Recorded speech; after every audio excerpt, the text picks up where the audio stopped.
இப்போ நாங்கள் மேல் தளத்துக்கு போக போகிறோம். மிகப்பெரிய ஒரு பங்கர் உண்டு இதுக்குள்ளே பார்க்கக்கூடியதாக இருக்கும். இது திட்டமிடல் பிரிவு இருந்த இடம். இது என்ன சமையல் அறையோ? மேல் மாடியிலேருந்து பார்க்கும்போது இதுக்குள்ளேயே ஒரு பங்கர் இருக்கும். வாஷ்ரூமை பார்க்கலாம். இதிலிருந்து விடுவிக்கப்பட்ட நிலையில் இப்போ இந்த இடத்துல பங்கர் மூடப்பட்டிருக்கு. இது என்ன சுரங்க பாதை மாதிரி போய்கொண்டே இருக்கு. வாவ், பார்க்கும்போதே முறைகளை நாங்கள் எங்கே இருக்கோம்னு சொன்னால் கிளிநொச்சி உருத்திரபுரம் பகுதியில் நின்று கொண்டிருக்கிறோம். இங்கே பார்த்தீங்கன்னு சொன்னால் உருத்திரபுரத்துக்கு எல்லாருக்குமே தெரிஞ்ச ஒரு மிக முக்கியமான இயக்கத்தில் ஒரு தளபதி ஒருத்தர் வீடை தான் நாங்கள் பார்க்க போகிறோம். வாங்க வீடியோக்குள்ள போய் பார்க்கலாம்.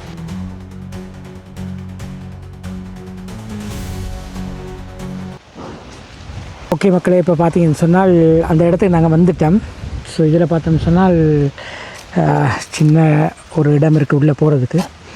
ஓகே, உள்ளே போகும்போதே கால் வைக்கும்போதே ஒரு பதற்றமாக இருக்குது. முன்னுக்கே பார்த்தீங்கன்னு சொன்னால் ஒரு தண்ணி குழாய் ஒன்று இருக்குது. அப்படியே தாண்டி நாங்கள் உள்ளே போனோம்னு சொன்னால் வீடை பாருங்கள் என்ன ஒரு வடிவலாக இருக்குண்டு. ஓகே, இதுக்குள்ளே பார்த்தோம்னு சொன்னால் முன்னுக்கே கூடுதலாக இப்போ வந்து மாடுகள் வந்து நிற்கும்னு நினைக்கிறேன். மாட்டு சாணம், மாட்டு புழுக்கைகள் தான் கிடக்கு. அப்படியே உள்ளே பார்த்தோம்னு சொன்னால் இங்கே பாருங்கள் பச்சை கலர் டைல்ஸ். வாவ், பார்க்கும்போதே அந்த மாதிரி இருக்குது. அப்படி இங்கால இந்த ரூமை ஒரு நல்லா பார்த்தோம்னு சொன்னால் அந்த வயரிங் லைன்லாம் அப்படியே இருக்குது. அந்த காலப்பகுதியில் வந்த அந்த கம்பெனி நேமும் இருக்குது. ஓகே, இப்போ இதில் பார்த்தீங்கன்னு சொன்னால் ரூம் இப்படி தான் இருக்குது. அப்படி இங்கே பார்த்தோம்னு சொன்னால் இது கிச்சன். இந்த இடத்துல ஒரு கிச்சனும் இருக்குது. ஓகே, கிச்சனும் பாருங்கள் எப்படி டைல்ஸ் எல்லாம் பிடிச்சிருக்குண்டு. ஓகே, அடுத்தபடி பார்த்தோம்னு சொன்னால் அடுத்த ஒரு ரூமுக்கு நாங்கள் போகிறோம். இந்த இடத்துல ஒரு பவர் ப்ளக் ஒன்று வந்திருக்கும்னு நினைக்கிறேன். இந்த இடத்துல தான் இந்த எம்சிபி வந்திருக்கும். இந்த பாருங்கள் எல்லா லைனும் இங்கே தான் இருக்குது. பாருங்கள் இன்னும் சைஸ் என்னது. ஓகே, அடுத்து பார்த்தோம்னு சொன்னால் மற்றும் ஒரு ரூம் இந்த இடத்துல இருக்குது. ஓகே, இந்த இடத்துல மற்றும் ஒரு ரூம் ஒன்று இருக்குது. இது ஒரு ஜன்னல். ஜன்னலுக்கு வெளியில் பார்த்த உடனே ஒரு மாமரம்.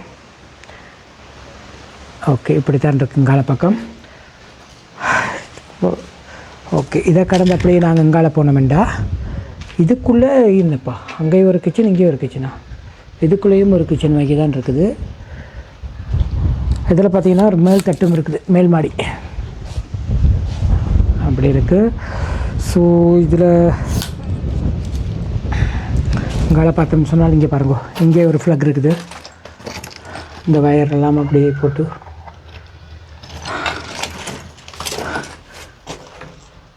இந்த இடத்துல ஒரு அடுப்பு இருந்திருக்கும்னு நினைக்கிறேன்.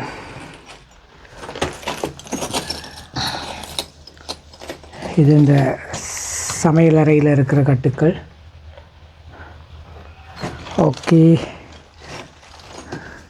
பாருங்க அந்த காலத்தில் வச்சு இந்த எல்இடிக்கு கூட கிடக்கு.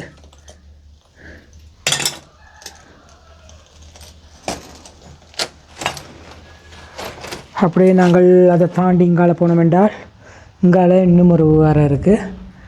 ஸோ இதில் இங்கே பாருங்கள் மேலே எப்படி இருக்குண்டு. ஓகே, அடுத்து அப்படியே நாங்கள் இதுக்குள்ளே அப்படி வந்து பார்த்தோம்னு சொன்னால் வாவ், என்ன போய்கொண்டே இருக்குது. இதுவும் ஒரு வித்தியாசமாக, இது ஒரு அறை என்று நினைக்கிறேன். இங்கே பாருங்க அப்படி இருக்குது. இதுக்குள்ளே பார்த்தோம்னு சொன்னால் இது என்ன குளியலறையாக தான் இருக்கணும் என்று நினைக்கிறேன். இதெல்லாம் சும்மா பேட்டு கிடக்கலாம். இந்தா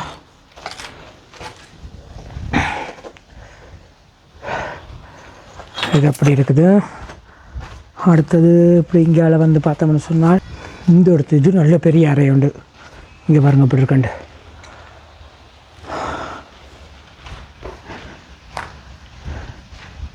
இது நல்ல பெரிய அறை. இங்கேயும் வயரிங் ஃப்ளக்லாம் போட்டு உடைஞ்சி கிடக்கு.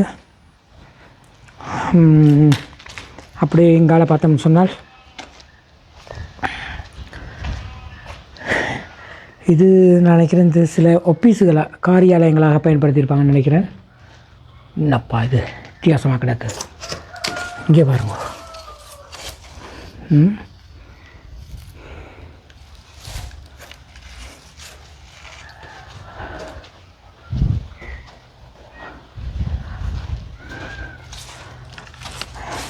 இந்த வகை தான் இருக்குதுங்கால. இதுலேயும் ஒரு ஃப்ளக்கெல்லாம் இருக்குது, இந்த இடத்துல பார்க்கலாம்.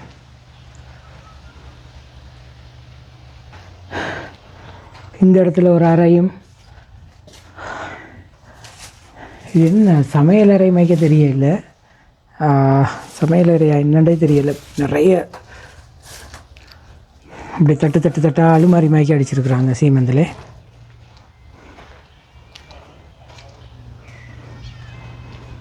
இதுக்குள்ளே அப்படியே பார்த்தோம்னு சொன்னால் இங்கால இது பாத்ரூம் வேண்டா இருக்குன்னு நினைக்கிறேன்.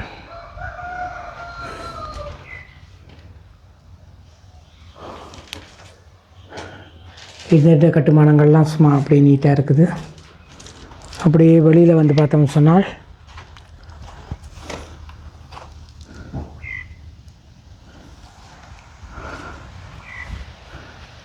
இதில் ஒரு நல்ல தொட்டி கிணறு ஒன்று இருக்குது. நல்ல தண்ணி இருக்கப்பா. அதே போல் இந்த இடத்துல ஒரு தொட்டி இருக்குது. ஓகே, இது எதுக்கோ பயன்படுத்தி கொண்டிருக்காங்கன்னு நினைக்கிறேன். மேலே நல்ல பெரிய தொட்டி ஒன்று இருக்குது.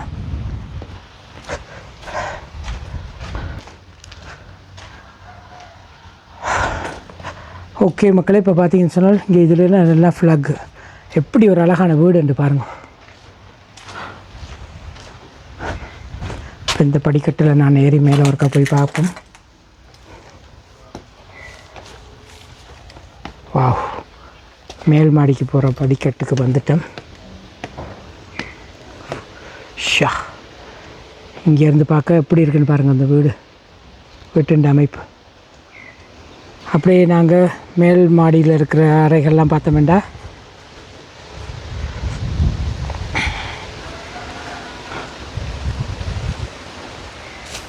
இப்படி தான் இருக்குது. ஷா,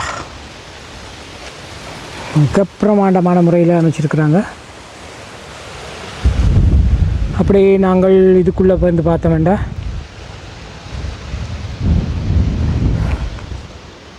ஷா,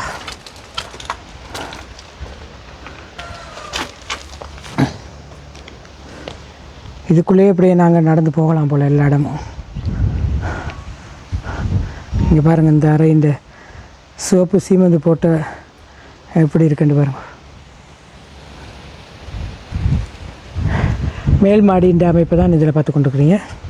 யாழ்ப்பாணம் அரியாலையை பிறப்பிடமாக கொண்ட சோமசேகரன் சிவானந்தன் என்பவர் தான் இந்த பானு என்று அழைக்கப்படுபவர்.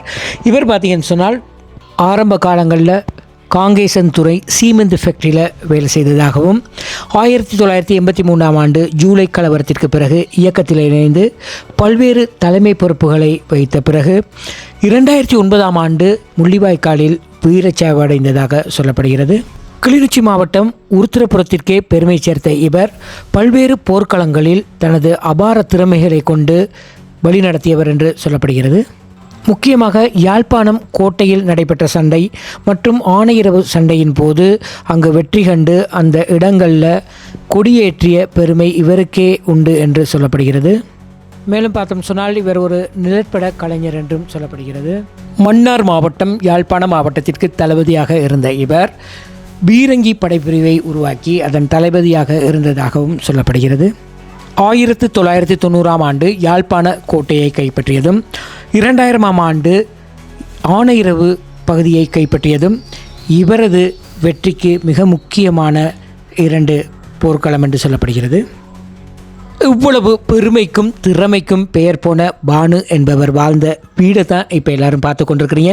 இந்த வீட்டின் அமைப்பு, இந்த வீடு இவ்வளவு அறைகளை கொண்டிருக்குது. இந்த வீட்டில் தான் அவர்களுடைய அலுவலக வேலை திட்டங்கள் மற்றும் அவர்களுடைய பிளானிங் எல்லாமே இந்த இடத்துல தான் நடந்திருக்குதுங்கிறதுக்கு சான்றாக நிறைய விஷயங்கள் பார்க்கக்கூடியதாக இருக்குது. வயல்கரையுடன் காணப்படக்கூடிய இந்த அழகிய வீட்டு தற்போது கூரைகள் அமைப்பு எதுவுமே காணப்படாத நிலையில் முழு அமைப்பும் அவ்வளோ தத்ரூபமாக இந்த இடத்துல இருக்கிறத பார்க்கக்கூடியதாக இருக்கும். இதை தான் காணொலியாக காட்சிப்படுத்தியிருக்கிறேன் என்று நினைக்கிறேன். இதெல்லாம் உடைக்கலை, அப்படியே தான் கிடக்கு. இப்போயும் பாவிக்கக்கூடிய வகையில் நீட்டாக தான் இருக்குது இந்த இடம். பாருங்க, எங்கால போய் பார்த்தோம்னு சொன்னால் இது இந்த கிச்சன் புகைக்கூடு. கூரை பகுதி எல்லாமே உடைச்சிட்டாங்க. கூரை பகுதி ஒன்றுமே இல்லை. இங்கே பாருங்கள், கூரை பகுதியில் இதை மட்டும் தான் மிஞ்சி கிடக்கு. இப்போ இங்கே இது மட்டும் தான் நெஞ்சு கிடக்கு, மற்றதெல்லாம் உடைச்சிட்டாங்க. அப்படியே தண்ணி தொட்டிக்கு ஒருக்கா போய் பார்ப்போம். அப்படியே இங்கால பார்த்தோம் சொன்னால் தண்ணி தொட்டி, நல்ல பெரிய தொட்டி உண்டு இந்த இடத்துல.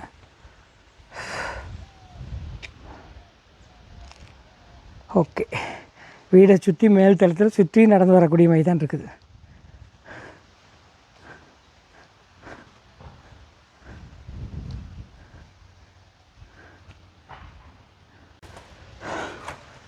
பாருங்க, இது அப்படியே கீழே போகிறதுக்குரிய ஏதாச்சும் செட்டப்புகள் இருக்கா அப்படின்றா இதில் பார்க்க அப்படின்ட்டும் தெரியலை இந்த இடத்துல எதுவும். அப்படி இங்கால பார்த்தோம்னு சொன்னாலும் இப்படி தான் இருக்குது. இதுக்கு மேலே தான் படிக்கட்டு அப்படியே போடப்பட்டிருக்குது. இதில் மர்மமாக இருக்கிற இடம் என்றால் இது தான். இங்கே பாருங்க, இந்த இடம் என்ன செட்டப்னே தெரியலை.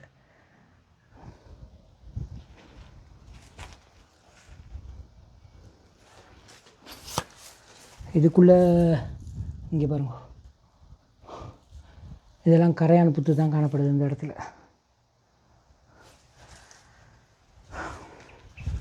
இதுக்குள்ளே எதுவும் இருக்கான்னு தெரியல.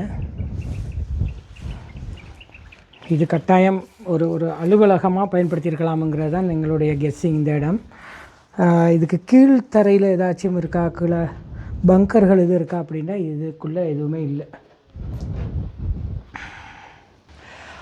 ஓகே மக்களே, இன்றைக்கி பார்த்தீங்கன்னு சொன்னால் நாங்கள் உருத்துரப்புறம் பகுதியில் இருந்த முக்கிய தளபதி ஒருவரையான பானு அவர்களுடைய வீடை நாங்கள் இன்றைக்கி காணொலியாக காட்சிப்படுத்தியிருந்தோம். உண்மையிலே இணையதளத்திலிருந்து கிடைக்கப்பெற்ற சில தகவல்களை நாங்கள் இந்த காணொலியில் இணைச்சிருந்தோம். உண்மையிலே இந்த இடத்துக்கு வரும்போது புல்லரிக்கும் வகையில் ஒரு வித்தியாசமான ஒரு உணர்வு. இதில் மட்டும் பார்த்திங்கன்னு சொன்னால் இவ்வளோ அறைகள், அவ்வளோ பிளானிங், இதை பார்க்கும்போது அது என்ன திட்டத்தில் அமைச்சிருக்கிறாங்கன்னே தெரியலை. அந்தளவுக்கு ஒரு வித்தியாசமான முறையில் அமைஞ்சிருக்குது. உண்மையிலே எத்தனை பேர் இந்த இடத்துக்கு வந்திருப்பாங்க, இந்த இடத்துல என்னென்ன திட்டங்கள் நடந்திருக்கும் அப்படிங்கும்போது உண்மையிலே ஒரு பெரிய ஒரு ஃபீலிங் தான். ஸோ அப்படியாப்பட்ட ஒரு அருமையான இடத்தை நாங்கள் எடுத்து காட்டியிருக்கிறோம். இந்த மாதிரி நிறைய இடங்கள் இப்படி விடுபட்ட நிலையில் காணப்படுறதை பார்க்கக்கூடியதாக இருக்கும். நாள் வெளியில் இந்த இடத்துலையும் பாருங்கள், தண்ணி வீட்டுக்குள்ளே போகும்போது கால்கள் கழுவிட்டு போகிறதுக்கு ஏற்ற மாதிரி இருக்கும்னு நினைக்கிறேன். ஸோ வீட்டுக்கு வெளியில் வந்துட்டோம். நாங்கள் வெளிப்பகுதியில் பார்த்தீங்கன்னு சொன்னால் என்னென்னா இதில் சமூக சீரழிவு நடந்ததாகவும் அதுக்கு பிறகு இந்த இடத்த ஊரில் இருக்க முக்கியமான ஒருத்தரோட கண்ட்ரோலுக்குள்ளே கொண்டு வந்த பிறகு இந்த இடத்தெல்லாம் துப்புரவு செய்து யாரையும் இதுக்குள்ளே வர விடுறது இல்லையாம், அப்படி தான் இருந்ததாக சொல்லப்படுது. இதுதான் அந்த மேலேருந்து காட்டின டாய்லெட் ஃபீட். இப்போ இன்றைக்கும் பாவிக்கக்கூடிய வகையில்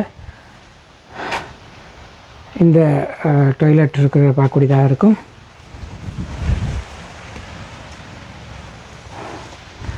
ஓகே, இப்போ நாங்கள் கேட் அடிக்கும் ஒருக்கா போயிட்டு வருவோம். ஓகே, அப்படியே இங்கேருந்து பார்த்தோம் என்றால் ஓகே, கேட்டிலேருந்து பார்க்கும்போது அந்த வீடு இப்படி தான் இருக்குது.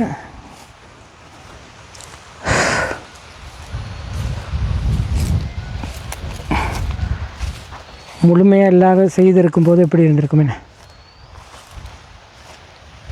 இந்த அதில் இருக்க அந்த இரும்பு கூட பாருங்கள், இன்றைக்கு எத்தனை கதை சொல்லுமேன்னு அதுகிட்ட கேட்டால் இங்கே அப்படி இருக்குது.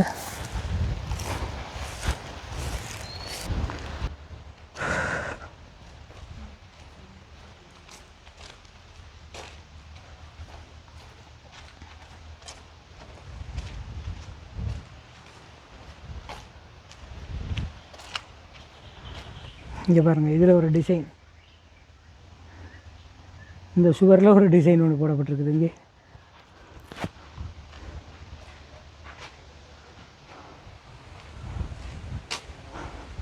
அப்படியே கீழே வந்தோம்னு சொன்னால் இங்கே இந்த இடம் உடைச்சிட்டாங்க. இந்த பச்சை கலர் எத்தனை பேர் இந்த வீட்டுக்கு வந்திருப்பாங்களா இருக்குமே. ஓகே, இதில் முக்கியமாக ஒன்று உடைஞ்சி கிடக்கு. இது முதல் வந்த இடம்தான். இதுவும் ஒரு கிச்சன் வைக்கிறதுக்கு. இந்த பச்சை டைல்ஸ் எத்தனை பேரோட கால் தடம் பதிக்கப்பட்டிருந்துருக்குமே.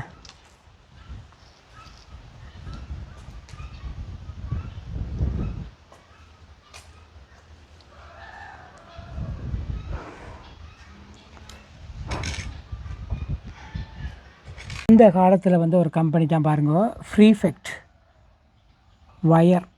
இதில் ஒரு ஃப்ளக் ஒன்று இருக்குது. ஃப்ரீஃபெக்ட்டுங்கிற அந்த கம்பெனி லோகோ வந்து போடப்பட்டிருக்குது. இந்த பக்கத்தில் பார்த்தோம்னு சொன்னால் இந்த அறையில் இந்த இடத்துல ஒரு பங்கர் இருந்திருக்கும்னு நினைக்கிறேன். இங்கே பாருங்கள், இது கீழே போகுது இந்த இடம். இங்கே இது வந்து அப்படியே கீழே போகுது. இதை நான் நினைக்கிறேன் தானே இது போட்டு மூடிட்டாங்கன்ட்டு. இதுக்கு இது நிலக்கீழ் ஒரு அறை இருக்கணும் இதுக்குள்ளே. இங்கே பாருங்க,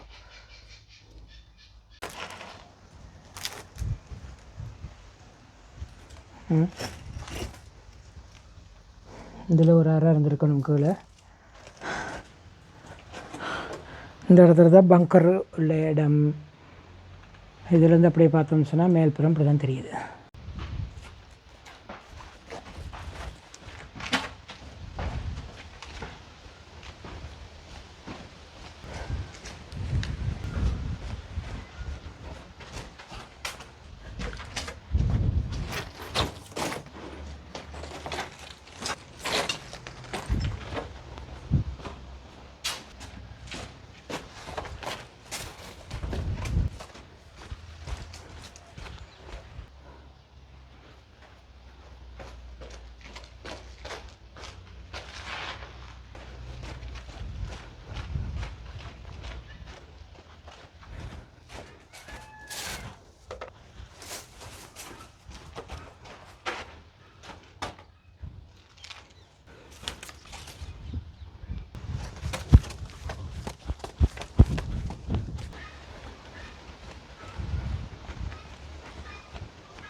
வெளியிலேருந்து பார்க்கும்போது இந்த வீடுன்ற தோற்றம் இப்படி தான் இருக்குது.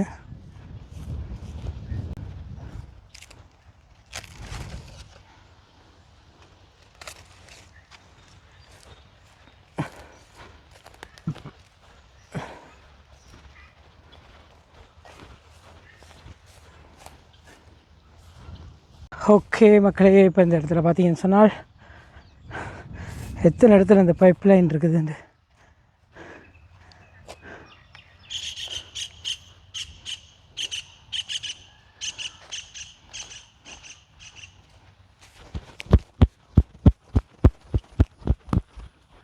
ஓகே மக்களே, இன்றைக்கி பார்த்தீங்கன்னு சொன்னால் நாங்கள் கிளிநொச்சி உருத்திரபுரம் பகுதியில் இருக்கிற முன்னாள் அமைப்பின் முக்கிய போராளி பானு அண்ணா அவர்களுடைய வீட்டை தான் நாங்கள் காணொலியாக காட்சிப்படுத்தியிருந்தோம். நீண்ட காலமாக இராணுவ கட்டுப்பாட்டில் இருந்த இந்த வீடு தற்போது விடுபட்ட நிலையில் இதில் சில சமூக சீர்கேடுகள் நடப்பதாக அறியப்பட்டதுக்கு பிறகு ஊர் மக்களால் இது வந்து கட்டுப்பாட்டுக்குள்ளே கொண்டு வரப்பட்டு இப்பொழுது சாதாரணமாக வந்து பார்த்துட்டு போகக்கூடிய மாதிரி ஒரு நீட்டாக வந்து இருக்கிறத நாங்கள் காட்சிப்படுத்தியிருப்போம். நிச்சயமாக இந்த மாதிரி நிறைய விடயங்களை நாங்கள் காட்சிப்படுத்தியிருக்கிறோம். உண்மையில் இந்த இடத்துக்கு வந்தது எங்களுக்கும் சந்தோஷம். உங்களுக்கும் இந்த வீடியோ பிடிச்சிருக்குன்னு நினைக்கிறேன். வீடியோ பிடிச்சிருந்தால் லைக் பண்ணுங்கள், கமெண்ட் பண்ணுங்கள், ஷேர் பண்ணுங்கள், மறக்காமல் சப்ஸ்கிரைப் பண்ணி சப்போர்ட் பண்ணுங்கள். இது போன்று மற்றொரு காணொலி சந்திக்கும் வரை நன்றி, வணக்கம்.